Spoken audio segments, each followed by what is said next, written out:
चलिए, आज एक ऐसे खत की बात करते हैं जो गुजरे जमाने से आया है। ये सिर्फ एक कहानी नहीं, बल्कि जिंदगी जीने के सलीके पर एक बहुत ही गहरा सबक है, जो एक दादी ने अपनी पोती को दिया। तो आइए इस ज्ञान के खजाने में उतरते हैं।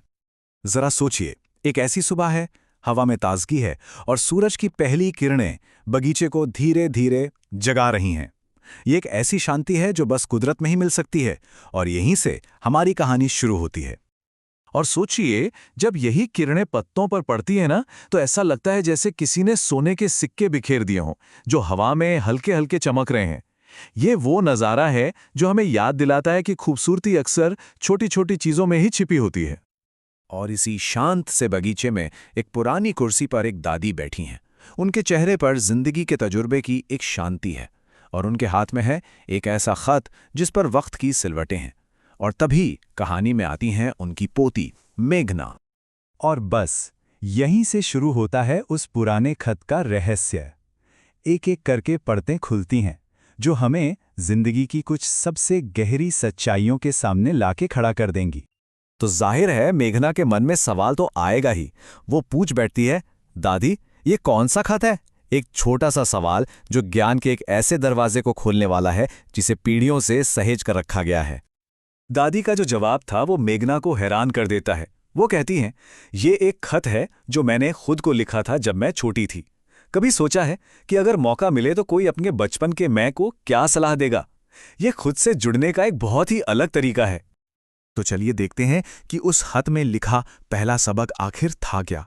और ये एक ऐसा सबक है जो हम सभी के लिए बहुत मायने रखता है। खत का पहला ही संदेश सीधा दिल पर लगता है। एक बात याद रखना, कोई कुछ भी कहे, तुम अपने रास्ते पर चलना।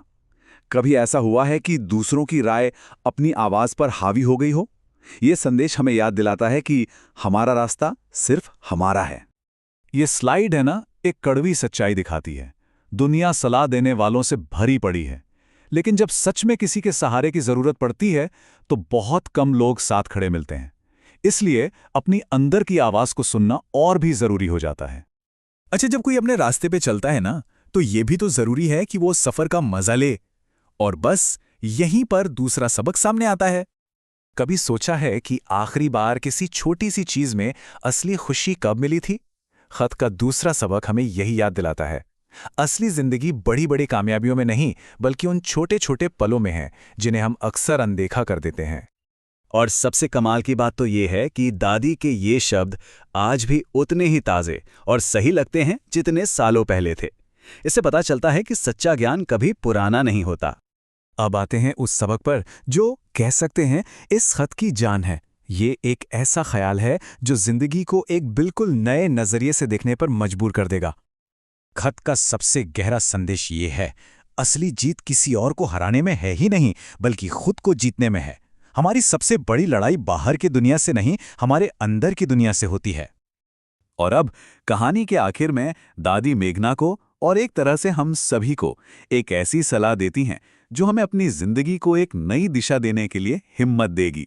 दादी मेघना से कहती हैं कि अब अपनी जिंदगी का खत लिखने की बारी उसकी है, और ये सवाल हम सबके लिए है, क्या हम अपनी कहानी के लेखक बनने के लिए तैयार हैं? लेकिन हाँ, ये रास्ता आसान नहीं होने वाला। इसके लिए हिम्मत चाहिए होगी, अपने सपनों के रास्ते पर चलने की हिम्मत, भले ही वो कितना भी मुश्किल क्यों ना लगे। और जब कोई इतनी हिम्मत दिखाता है तो एक दिन जिंदगी खुद उसके सामने सिर झुकाती है। ये एक ऐसा इनाम है जो किसी भी दुनियावी चीज से कहीं ज्यादा कीमती है। तो आज जब जिंदगी का अगला पन्ना पलटेगा तो खुद से पूछना बनता है, उस कहानी में क्या लिखा जाएगा? क्योंकि याद रखिए, अपनी जिंदगी का खत सिर्फ उसे लिखने वाला ही लिख सकता है।